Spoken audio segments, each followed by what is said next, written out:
11க்கு 10 கொடுத்து நீங்க இந்த முறை பெரிய அன்பை வைத்து 11க்கு 11 கொடுத்து உங்களுடைய மண்ணினுடைய மைந்தர்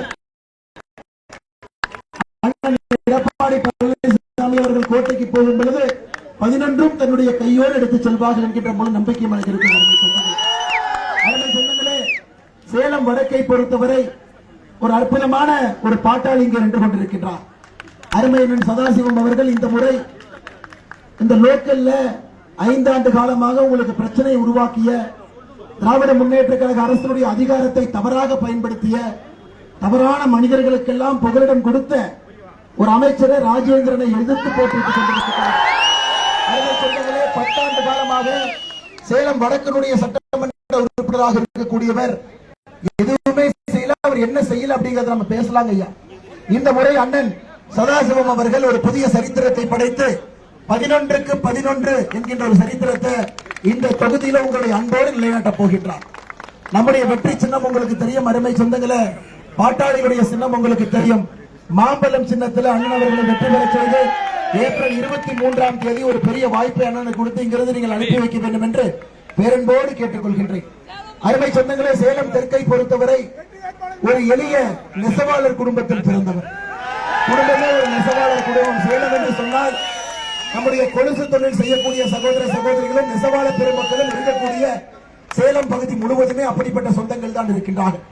அப்படிப்பட்ட ஒரு குடும்பத்தில் பிறந்து தொடர்ந்து உங்களுக்கு தெரியும் 2006 இருந்து அனைத்து இந்திய அண்ணா திராவிட முன்னேற்ற கழகத்தினுடைய கோட்டையாக இருக்கக்கூடிய சேலம் தெற்கு தொகுதியில அண்ணன் உங்களுடைய அன்பையெல்லாம் எதிர்பார்த்து நின்று கொண்டிருக்கின்றார்.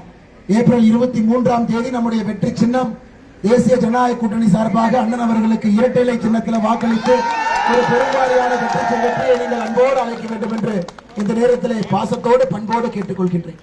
தாய்மார்களே, இங்க இருக்கிறீங்க. தமிழகத்தில் எங்கேயும் இல்லாத ஒரு அநியாயம் சேலம் மாநகராட்சியில் எங்கேயும் இல்லாத ரெண்டு கூட்டணி திரும்ப வர்றாங்க.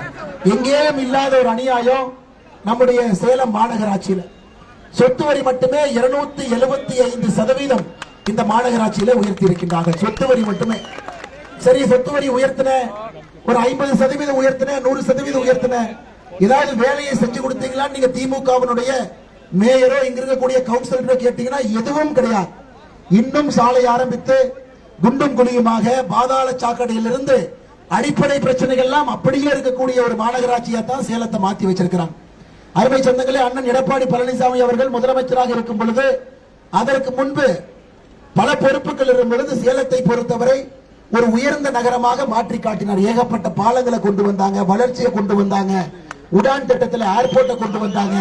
மக்களுக்கு என்னெல்லாம் அடிப்படை தேவையோ எல்லாம் கூட சேலத்தில் பூர்த்தி செய்யப்பட்டது. ஆனா இன்னைக்கு உண்மையை சொல்லணும்னா திராவிட முன்னேற்ற கழகம் செய்த முதல் தவறு, வேண்டுமென்றே செய்த தவறு என்னன்னாங்க, ஆட்சியில ஜெயித்து வந்த பிறகு உள்ளாட்சி தேர்தலில் மேயர்னா யாராவது ஒரு திமுக அமைச்சருடைய பிஏவாக இருக்க வேண்டும் என்கின்ற ஒரே தகுதியை வச்சுதான் மேயரை போட்டாங்க. இன்னைக்கு மதுரை மாநகராட்சி, நேற்று முழுவதும் மதுரையில் இருந்தோங்க ஐயா. மதுரை மாநகராட்சிக்கு இன்னைக்கு மேயரே கிடையாது, மேயரே இல்ல. அக்டோபர் 2025 மதுரை மாநகராட்சியினுடைய மேயர் தன்னுடைய பதவியை ராஜினாமா கடிதம் கொடுத்துட்டார். எதுக்குங்க? 200 கோடி ரூபாய் குப்பையிலே ஊழல் செய்வதற்காக. குப்பையிலே ஊழல் செஞ்சதற்காக மதுரை மாநகராட்சியில மேயர் இல்ல. எத்தனையோ இடத்துல மேயரின் மீது நம்பிக்கை இல்லா தீர்மானம். சென்னை மேயர்ல இருந்து ஒரு மேயரை பாருங்க. ஒரு மேயர் என்கின்ற பொறுப்பு ஒரு மதிப்பு வாய்ந்த முக்கியத்தன்மை வாய்ந்த ஒரு பொறுப்பு. மக்களுடைய அடிப்படை பிரச்சனைகளுக்கு தீர்ப்பதற்கான ஒரு பொறுப்பு மேயர் கையில. இவங்க மேயரை யாரை போட்டிருக்கிறாங்க?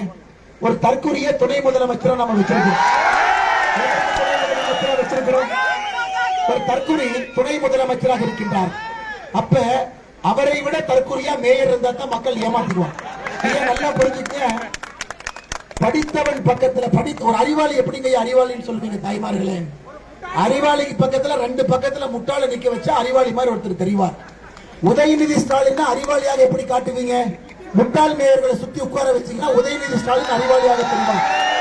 இவங்களுடைய திருட்டு வேலையில பிரச்சனை நமக்கான அடிப்படை பிரச்சனைகள் சரி செய்யப்படாம மோசமான மேயர்கள் நிர்வாக திறமை இல்லாதவர்கள் எப்படி ஒரு பணி செய்யறதுன்னு கூட தெரியாதவங்களை கொண்டு வந்து மேயராக போட்டு வைத்து நாம் இன்னைக்கு திண்டாடி கொண்டிருக்கின்றோம்.